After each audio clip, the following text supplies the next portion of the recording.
De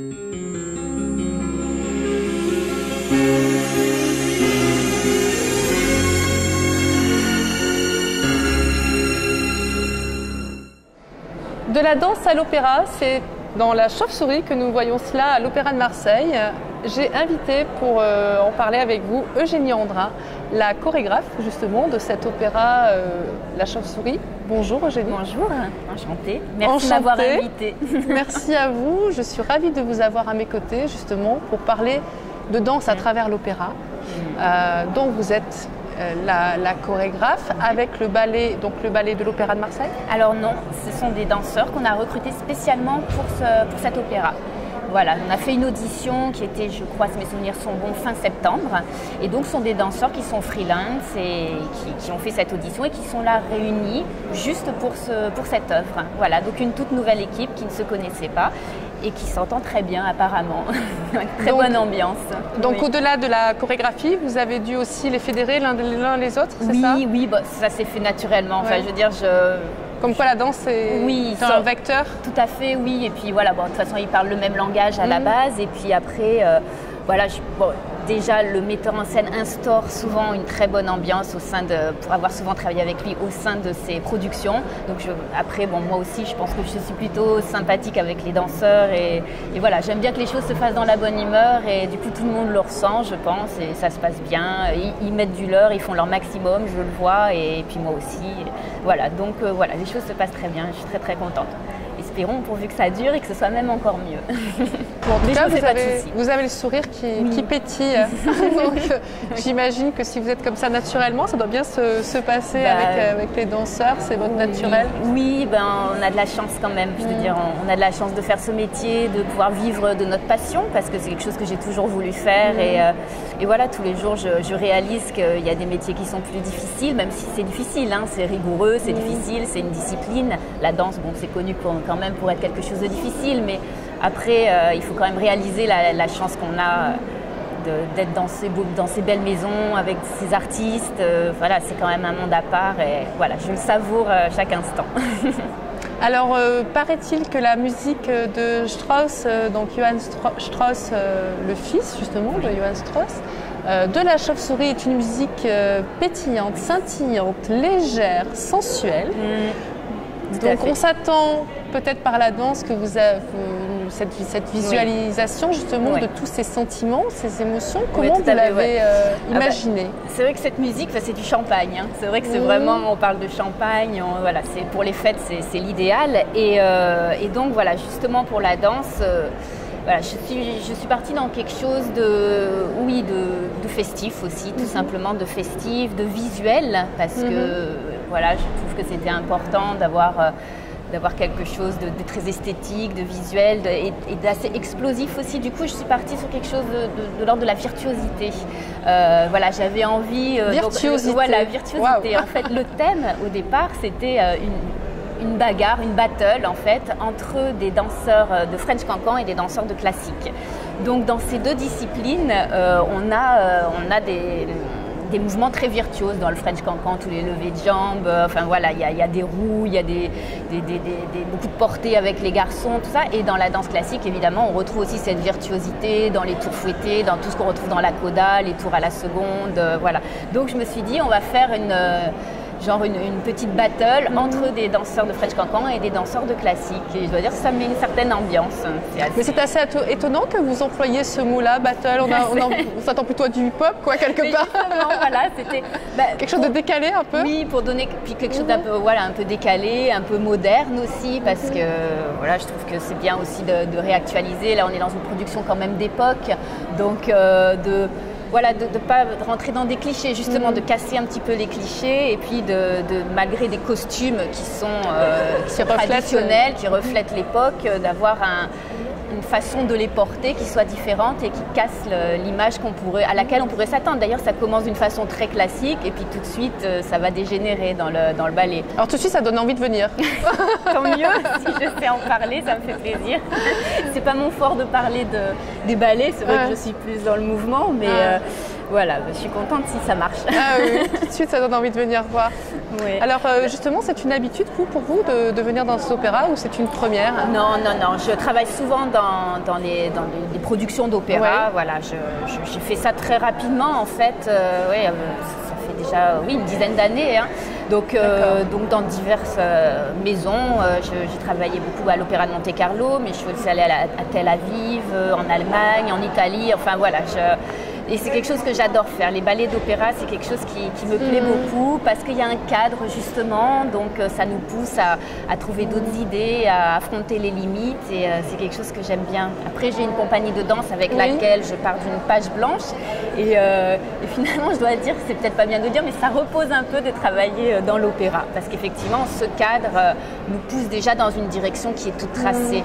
Et, ça vous permet d'apporter votre regard aussi dans un milieu qui est assez élitiste où justement vous apportez votre fraîcheur dans le cadre peut-être un peu plus moderne lorsqu'il s'agit de ballet d'opéra? Alors oui, c'est-à-dire que souvent le metteur en scène définit quand même le cadre de... Oui, bien sûr. Voilà, donc, mais moi, si vous choisissez, c'est peut-être aussi parce que vous avez un regard aussi alors après, extérieur. dans la gestuelle, j'essaye d'apporter dans la gestuelle quelque chose... Bon, là c'est différent parce qu'on est entre des classiques et des cancans, donc la gestuelle c'est classique et cancan. Mais souvent dans les opéras, effectivement, que ce soit plus traditionnel, là justement on travaille sur Tannhäuser, voilà, j'essaye vraiment de ne pas tomber dans quelque chose de classique ou de néoclassique, mais d'avoir une gestuelle plus contemporaine. Et justement, effectivement, ça modernise un petit peu l'opéra, enfin j'espère en tout cas l'opéra qui lui, il n'est pas figé puisqu'il évolue parce que la mise en scène apporte beaucoup de choses, mais bon, dans une partie, on est quand même dans un cadre très, voilà, donc quelque chose quand même d'une certaine époque malgré tout. La musique est datée, tout ça est daté, donc la gestuelle contemporaine apporte quelque chose de plus moderne, je pense. Mais après, c'est vrai que je suis quand même très fidèle aux demandes du metteur en scène. Et voilà, je trouve que c'est important d'avoir une certaine humilité, justement, et de se mettre au service de l'œuvre, de ne pas arriver, de faire un ballet qui n'a rien à voir avec le reste, mais de mettre sa danse au service des demandes du metteur en scène. Et voilà, c'est important de savoir être à l'écoute de ce qu'il y a autour, et de rabaisser ce qu'on voudrait faire d'un premier abord. Et justement, le fait de prendre ça en compte peut nous amener à faire des choses qui nous surprennent des fois nous-mêmes. Ça, c'est intéressant. Alors surtout que vous avez le regard complètement, j'ai envie de dire, à 360 degrés, puisque vous étiez danseuse. Oui. Vous l'êtes toujours? Oui, de moins en moins avec l'âge, forcément. Faut pas le dire. Et oui, mais après, bon, et aujourd'hui, voilà, vous avez créé votre compagnie, donc la compagnie Eugénie Andrin, vous êtes chorégraphe, donc vous avez vraiment ce regard à 360 degrés, justement, où vous pouvez vous mettre vraiment au service de l'œuvre, comme vous disiez. J'aime beaucoup cette expression parce que ça montre aussi l'humilité dont vous parlez. Qu'est-ce que, pour vous, le partage de la danse, qu'est-ce que ça peut apporter au public? Déjà, pour moi, ça doit faire voyager, je pense, d'abord. Et c'est pour ça que j'aime beaucoup qu'il y ait une certaine poésie. Je trouve que le public doit être touché, ému, que ça lui procure des émotions. Oui. Parce que je trouve souvent, c'est vrai que quand je vais voir un spectacle de danse, et peut-être moins dans les autres disciplines finalement, je suis rarement touchée. Et ça me manque aujourd'hui. Voilà, j'aime bien vivre des choses et ça c'est par un sens de l'esthétique, c'est par une poésie, c'est par un message, par une histoire. Et voilà, après bon, les autres vont chercher plutôt un mouvement, après on est tous touchés par des choses différentes, mais moi c'est vrai que voilà, je souhaite que le public soit touché pour que tout d'un coup, il sorte un peu de sa réalité. S'il vient au spectacle, je pense que c'est pour ça. Et donc voilà, le toucher vraiment profondément. Voilà. Alors est-ce que la difficulté justement, elle n'est pas double? Parce que lorsqu'on écoute un ballet ou lorsqu'on voit un spectacle de danse, on entend déjà la musique. Oui. Donc on est déjà touché par la musique. Oui. Donc le défi peut-être, c'est d'être touché par la danse, par le corps. Par le corps, ouais. Et alors bon, moi c'est vrai que je suis toujours très fidèle à la musique. Je pense que moi, c'est pour ça que peut-être que en tant que chorégraphe, je ne sais pas si... Moi, ce qui me touche le plus, c'est la musique et c'est le mouvement en rapport avec la musique. Voilà, moi, c'est ce qui me touche. Mais après, j'ai vu des choses qui sont simplement de l'ordre de la chorégraphie, de la gestuelle, quand il y a une énergie aussi qui se dégage et quand on est scotché par l'énergie des danseurs en scène ou par le mouvement, là, ça me touche aussi d'une façon différente. Mais voilà, il y a plein de façons d'être touché, hein, mais c'est vrai que d'être touché par le corps, c'est simplement par le corps, c'est encore un défi.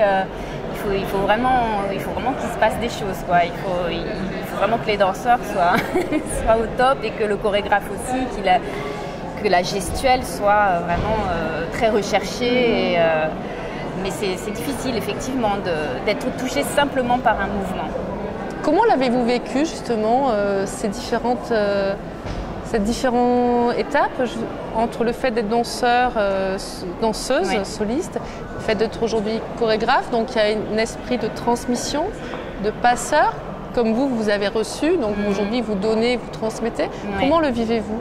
Comment ça évolue en vous? Pour moi, d'une façon vraiment très naturelle. Je me suis dit, même quand j'ai fait davantage de chorégraphie, je me suis dit, c'est pour ça que j'ai fait de la danse. Voilà, au départ, j'ai fait de la danse parce que j'aimais la musique. Et puis quand je me suis retrouvée de l'autre côté, j'ai dit, c'est pour ça que j'ai fait de la danse. Ça m'a amenée à ça. Parce que, en fait, moi, j'avais très très peur. J'avais vraiment énormément le trac. Et en fait, j'avais le trac parce que j'avais la peur de l'instant. J'avais la peur de l'instant en scène où quand on fait quelque chose, justement une virtuosité ou une pirouette ou quoi que ce soit, on ne peut pas refaire.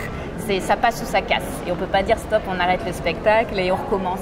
Et moi, j'aimais penser les choses. J'aimais que les choses puissent être transformées, avoir le temps. J'aimais pas le côté subi, soudain et qu'on ne peut pas recommencer. Donc ce que j'aimais, c'était travailler. Et je fais davantage, je vais un petit peu vite, mais c'est vrai que je fais davantage confiance aux danseurs qu'à moi-même, en fait.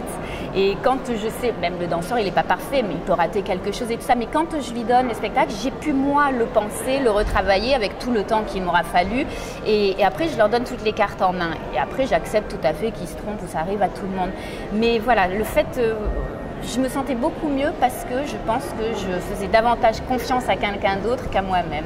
Donc pour moi, c'était beaucoup plus naturel en fait que quand j'étais danseuse ou qu'un mois à l'avance, il fallait que je me dise mais oui, vas-y, t'es bien, t'es forte, tu peux y arriver. Ça développait chez moi quelque chose de très égocentrique en fait, qui était fatigant. Ça va quand on est jeune, mais d'un moment, on devient une femme, on a envie d'avoir des enfants, on a envie de penser à autre chose qu'à soi-même. Et ça me demandait vraiment trop d'investissement personnel. Là, je peux retravailler les choses jusqu'au bout. Et quand les danseurs vont en scène, pour moi, c'est bon, quoi. Ils sont prêts. Donc, c'est plus reposant. Combien de danseurs, là, sur cette œuvre? 12 danseurs. C'est une belle production, ouais. C'est l'équipe à peu près que vous avez dans votre compagnie? Alors non, c'est moindre, elle est encore petite, peut-être un jour, j'espère. Mais oui, non, on a fait quoi, 5 danseurs maximum. Là, le prochain projet, c'est pour 7 danseurs, donc c'est déjà beaucoup. Ça évolue? Oui, ça évolue. Mais c'est difficile aujourd'hui pour des compagnies de petite envergure comme la mienne d'avoir beaucoup de danseurs parce que c'est très cher. C'est très cher, c'est normal, on n'a pas encore les moyens de faire ce qu'on voudrait. Mais, voilà. Alors quels sont les projets alors de cette compagnie? Prochaine production, vous pouvez nous en dire un petit mot? Oui, une prochaine production, donc ce sera au mois de mai, fin mai, à Nice et à Antibes. Donc à l'Espace Magnan à Nice et au Théâtre Antea à Antibes. Donc c'est un projet c'est un peu particulier. On devait faire une résidence de 3 semaines qui était dans un merveilleux endroit qui s'appelle la Villa d'Arekem en Tunisie à Hammamet. En fait, c'était une villa qui était avant, il y a beaucoup d'artistes qui venaient parce qu'ils étaient inspirés. Il y a Gide qui est passé, Bernanos qui est allé. Beaucoup donc étaient inspirés par ce lieu magique qui donne sur la mer avec un grand parc vraiment magnifique. Et donc après, pendant la dictature, cette villa était simplement dédiée à la location. Et depuis la révolution arabe et tout ça, le printemps arabe, ils ont décidé de refaire un lieu de résidence avec cette villa. Donc, je vais y aller moi une semaine pour effectuer un workshop avec des danseurs tunisiens pour m'inspirer parce que le thème porte justement sur la liberté, sur la fin de la dictature, sur tout ça. Donc, je vais rencontrer des danseurs tunisiens avec lesquels je vais travailler. Et ensuite, je vais rentrer en France et on a là une résidence avec mes danseurs qui se fera donc à l'Espace Magnan et à la Fabrique Mimon à Cannes aussi. C'est un projet magnifique. Oui, c'est magnifique. Ouais, c'est magnifique. Très porteur de... Oui. Donc, vous nous nourrissez aussi à travers ça? Oui, oui. Et puis voilà, alors après, d'en parler, c'est vrai que c'est un petit peu difficile parce que, bon, comme je le dis, si je savais parler avec les mots, je serais écrivain. Oui. Donc, voilà, je me suis inspirée aussi, qui est l'initiateur de toute cette résidence et tout ça, c'est Shiran Ben Abderrazak. C'est un journaliste plutôt politique qui tenait un blog pendant le printemps arabe, qui était très suivi et du coup qui a fait un livre assez vindicatif, vraiment révolutionnaire. Enfin, je veux dire, il était vraiment... pour pousser son peuple à se battre. Et je me suis inspirée donc de ses écrits pour faire ce ballet. Donc, après voilà, par les mots c'est difficile, mais par les scènes, par le mouvement des danseurs, par la mise en scène aussi que je vais y apporter. J'espère que j'arriverai à retranscrire ce besoin de liberté. Donc le décor, c'est une jeune artiste des Beaux-Arts qui s'appelle Roxane Ducruet, qui a fait un décor de portes suspendues, qui parle de lui-même, qui est vraiment avec lesquels les danseurs jouent, ils font la musique même en tapant sur ces portes, ils les font balancer. Enfin voilà, c'est quelque chose qui est vraiment en harmonie avec ce décor qui est assez révélateur de ce thème, quoi. Et ça, c'est donc les dates, vous les connaissez? Oui, c'est 26 et 27 mai à l'Espace Magnan à Nice et 30 et 31 mai à Antea, à Antibes, avec de très bons danseurs aussi qui ont accepté de le faire parce que, bon, voilà, c'est... Ça évoque. Oui, vraiment. Et puis des gens qui sont sympas, qui ont voulu m'aider aussi parce que bon, les moyens sont encore petits et je les en remercie beaucoup parce que ils ont été vraiment sympas d'accepter de le faire, quoi. Voilà, des gens talentueux. Merci beaucoup, Eugénie. Mais merci beaucoup. Merci à vous. Merci vraiment. Merci.